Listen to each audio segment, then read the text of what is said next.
અહેમદાબાદ મિત્ર ન્યૂઝમાં આપનું સ્વાગત છે।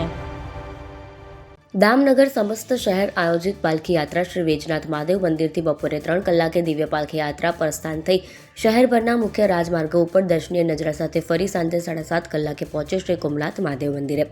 હજારો શ્રદ્ધાળુ ભક્તો ભાવિકોની જનમેદની વચ્ચે દિવ્ય પાલખી દામનગર શહેરી તેમજ અનેક ગ્રામ્ય વિસ્તારોમાંથી ભાવિકો જોડાયા। બપોર પછી દામનગર શહેરની સમગ્ર બજારો, હીરા ઉદ્યોગ કારખાનાઓએ સજ્જડ બંધ પાડી પાલખી યાત્રા જોડાયા। પાલખી યાત્રાના રૂટ ઉપર અનેક સામાજિક સ્વૈચ્છિક સંસ્થાનો સંગઠનો દ્વારા શ્રદ્ધાળુ ભાવિકો માટે ચા, પાણી, ઠંડા પીણા, શરબત સ્ટોલ, દામનગર સહિત આસપાસની ધાર્મિક જગ્યાઓના સંતોની ઉપસ્થિતિમાં ભવ્ય અને દિવ્ય પાલખી યાત્રામાં 18 આલમની ઉપસ્થિતિ વચ્ચે સીધી બાદશાહના ધમાલ નૃત્ય અને हैरत अंगेज करतबों સાથે ધ્યાનાકર્ષક રીતે સમગ્ર શહેરના મુખ્ય રાજમાર્ગો ઉપર હર હર મહાદેવના ગગનભેદી નાદ કરતી શ્રી કુંભનાથ મહાદેવ પહોંચતા ધ્વજારોહણ સાથે એક જ પંગતમાં હજારો ભાવિકોને ફરાળ પ્રસાદ મળ્યો હતો। સમગ્ર પાલખી યાત્રા રૂટ ઉપર આવતા દરેક ધર્મસ્થાનો, પૃષ્ઠીય માર્ગીય હવેલી ખાતે કૃષ્ણ મેળાપ, રામજી મંદિર ખાતે શ્રી રામ પંચાયત, રોકડિયા હનુમાનજી, ખોડિયાર માતાજી સહિતના દેવસ્થાનોમાં પાલખી યાત્રા પધારતા હર્ષ ઉલ્લાસ સાથે આગળ વધી હતી। પાલખી યાત્રાના સમગ્ર રૂટ ઉપર સતત ખડે પગે સ્થાનિક પોલીસે બંદોબસ્ત જાળવ્યો હતો।